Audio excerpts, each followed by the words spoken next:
Hey everyone, welcome back. Thank you for watching. If you like this video, please like, subscribe, and comment below. Today we're taking a look at my picks for the best budget video gear for 2022.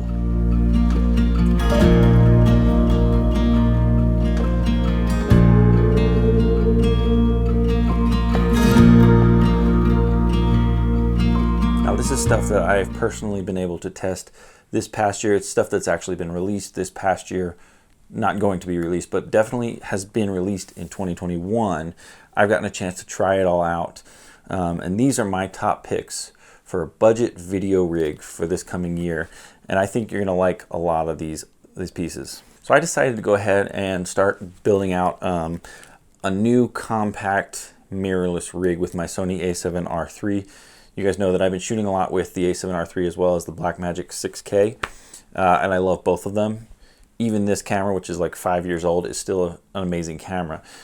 And so let's go ahead and assume that you've already got a camera body and a camera lens. The basics for starting to shoot your videos, to get into videography or just YouTube, vlogging, etc.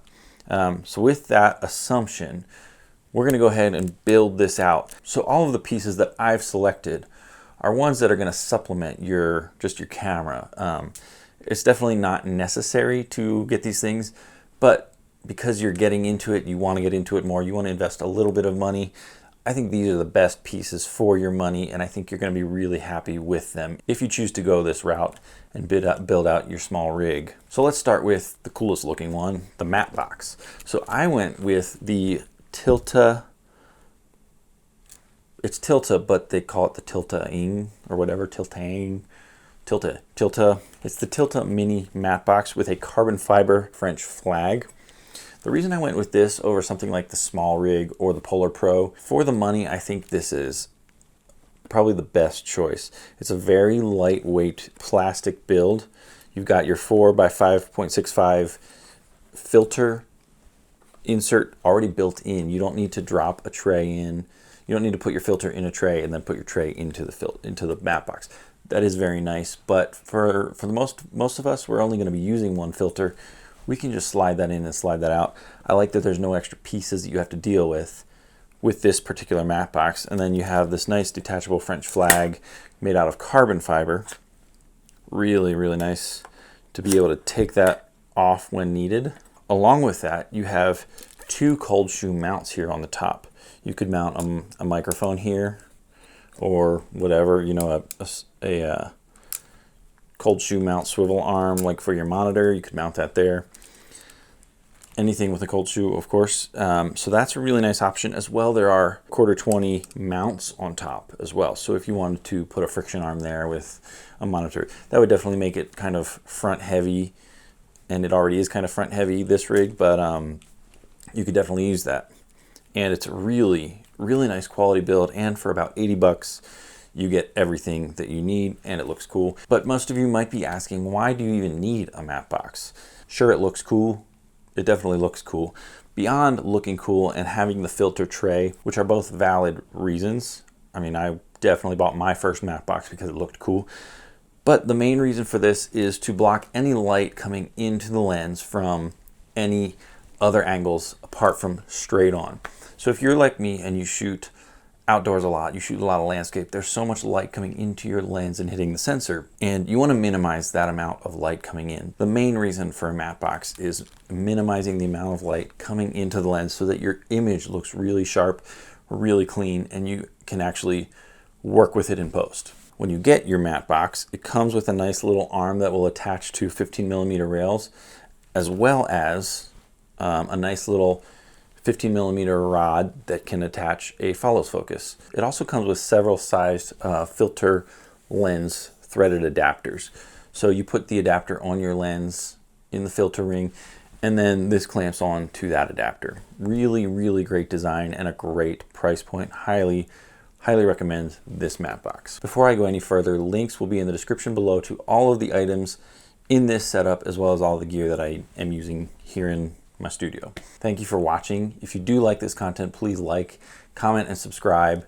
Give me your thoughts on this gear, on the gear that you're using, and I would love to hear those thoughts and and hear your recommendations as well. So let's move on to the monitor. Probably the most important piece on this rig is the monitor. You know, most of us, if we're shooting with the top handle, we need a monitor to look down on, and it's not always easy to look on this screen in the back. So it's very nice to have a monitor on top that you can face upwards, and it needs to be very bright as well. I chose the Portkeys PT5. This thing, I did a video review of this monitor specifically.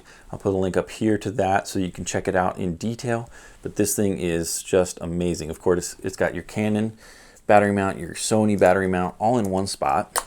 It is extremely, extremely lightweight. This is probably the best budget monitor I have come across, and I've tried several budget monitors. All the features, I go into detail in that video, check that out.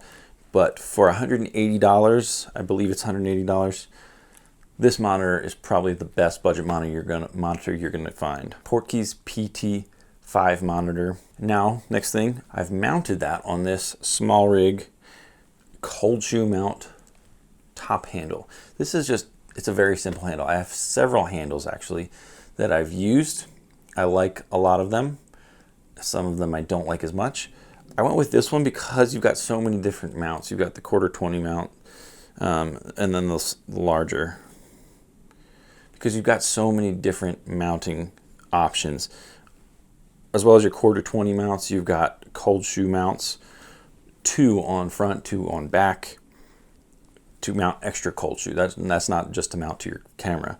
Your camera does mount via cold shoe, but you have 4 extra cold shoe spots. As well, you have a 15mm rod slot right in the back here, so you can put a rod in here and mount something else on there as well.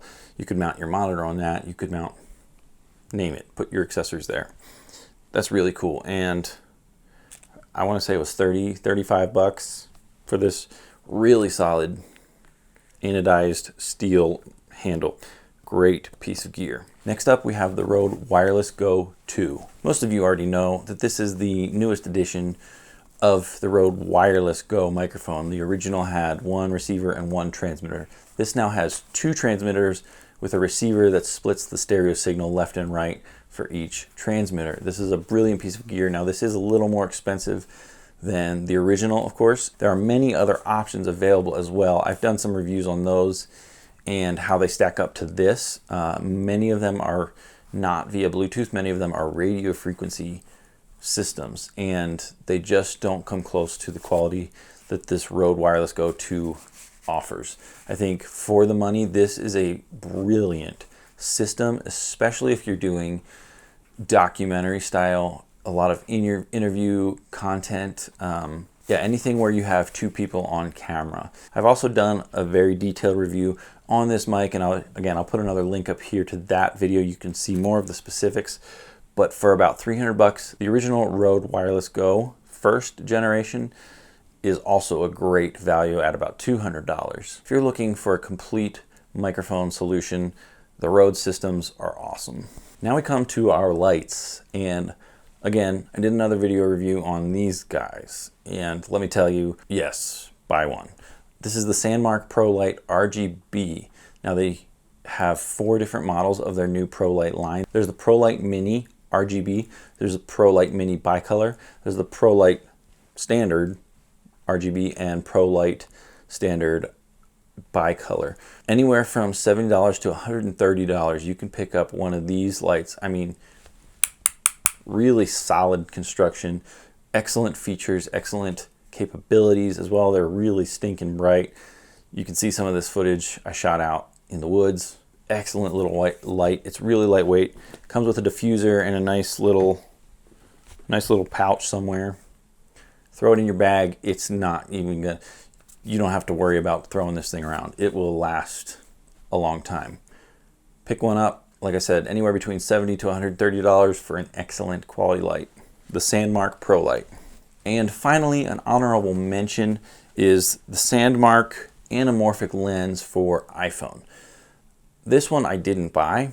This one they sent to me to try it out, and let me tell you, for those of you who are just shooting with iPhone or an Android, this little lens is freaking cool. For around 130 bucks, You pick this guy up and it comes with a case. You have to specify which phone you're using, and they'll send you a case with it. But this thing looks really nice. Sharp images, beautiful anamorphic style. You get the lens flare, excellent build quality. I think everything that I've seen so far from Sandmark has been extremely satisfactory, even to the point of really they're making a name for themselves in the videography world. The Sandmark anamorphic lens for iPhone is no different, and I'd highly recommend this as well. Again, all of the gear that I use and all the gear I've shown you here in this episode is in the description below. Please check out those links and use them if you're interested in buying these things. That'll help me out a ton.